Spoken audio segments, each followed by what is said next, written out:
తెలంగాణ అసెంబ్లీలో కమిటీల నియామకం జరిగింది. పీఏసీ చైర్మన్ గా అరికపూడి గాంధీని నియమించారు. శేర్లింగంపల్లి నుంచి బీఆర్ఎస్ టికెట్పై ఎమ్మెల్యేగా గాంధీ గెలిచాడు. సభ్యులుగా రేవూరి ప్రకాష్ రెడ్డి, చిక్కుడు వంశీకృష్ణ, యోనంను నియమించారు. పబ్లిక్ అకౌంట్స్ కమిటీలో ప్రశాంత్ రెడ్డి, గంగుల కమలాకర్, మాగంటి గోపీనాథ్, సిహెచ్ విజయరమణారావులకు అవకాశం కల్పించారు.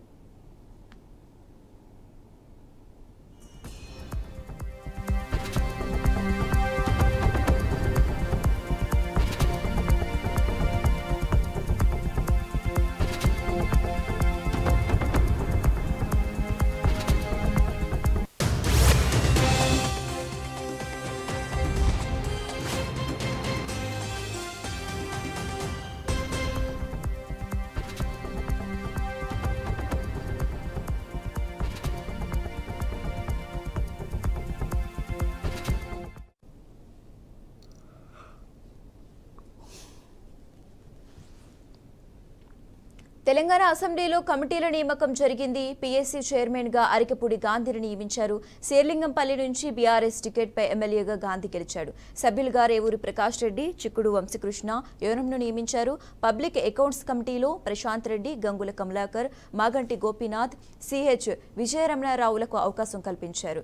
ఎస్టిమేట్ చైర్పర్సన్ గా ఎన్ పద్మావతి రెడ్డిని నియమించారు. ఎస్టిమేట్ కమిటీ సభ్యులుగా ఎమ్మెల్యేలు సునీతా లక్ష్మారెడ్డి, డి సుధీర్ రెడ్డి, కోరం కనకయ్య, రామ్దాస్, మాలోత్ యశస్విని రెడ్డి, రాకేష్ రెడ్డి, ఎమ్మెల్సీలు ప్రభాకర్ రావు, సుంకరిరాజు, టి రవీందర్ రావుకు అవకాశం కల్పించారు.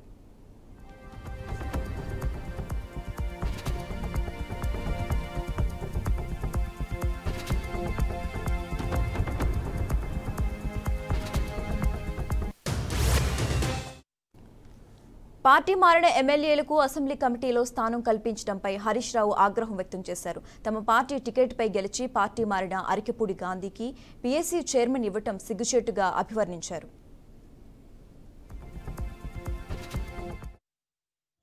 ప్రతిపక్షానికి పీఏసీ ఇవ్వడం అనేది, ప్రతిపక్షానికి పబ్లిక్ అకౌంట్స్ కమిటీ ఇవ్వడం అనేది ఆనవాయితీ.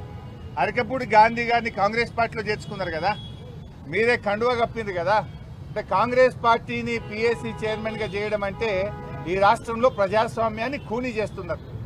ఇలా రాహుల్ గాంధీ గారు చేతిలో రాజ్యాంగాన్ని పట్టుకొని నీతి వ్యాఖ్యలు చెప్తున్నావు కదా, నీ నీతి వ్యాఖ్యలన్నీ డొల్ల.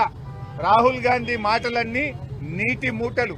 రాహుల్ గాంధీ గారు, మీకేమన్నా నీ చేతిలో పట్టుకున్న కాన్స్టిట్యూషన్ మీద గౌరవం ఉంటే తక్షణమే నీ ముఖ్యమంత్రి రేవంత్ రెడ్డిని ఆదేశించు. కేంద్రంలో ఇదే పీఏసీ ఎవరు తీసుకున్నారు?